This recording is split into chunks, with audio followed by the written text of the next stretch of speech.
कोणार्क सरीपुर केन्द्रापटी और बांगुरी गाँ पंचायत रे आम ओडिशा नवीन ओडिशा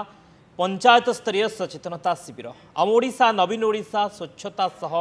जारी रहिबा पई विकासमूलक कार्यक्रम गाँ गाँ रे बदली विकास मानचित्र नवीन ओडिशा मुख्यमंत्री भिजन होइथिबारु एहाकु सफल करने राज्य सरकार प्रयास रे पंचायत स्तरीय सचेतन शिविर पुरी जिला काकटपुर निर्वाचन मंडलीर सरीपुर केन्द्रापटी और बांगुरी गाँ पंचायत रे अनुष्ठित हो जाइए। सबु पंचायत रे मुख्य अतिथि भाव गृह राष्ट्र मंत्री तथा क्रीड़ा मंत्री एवं विधायक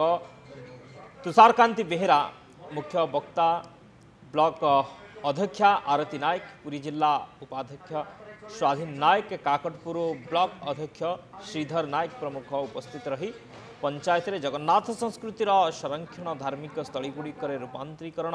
महिला सशक्तिकरण और भित्तिभूमिर विकास बैंकिंग भित्तिभूमिर विकास सह अनेक कार्यपाई मुख्यमंत्री सहायता प्रदान करिसेंती। एही कार्यक्रम रे माननीय मुख्यमंत्री को शताधिक लोक कृतज्ञता ज्ञापन करिसेंती। आम प्रिय मुख्यमंत्री माननीय नवीन पट्टनायक नेतृत्व में सारा ओडिशा रे आम ओडिशा नवीन ओडिशा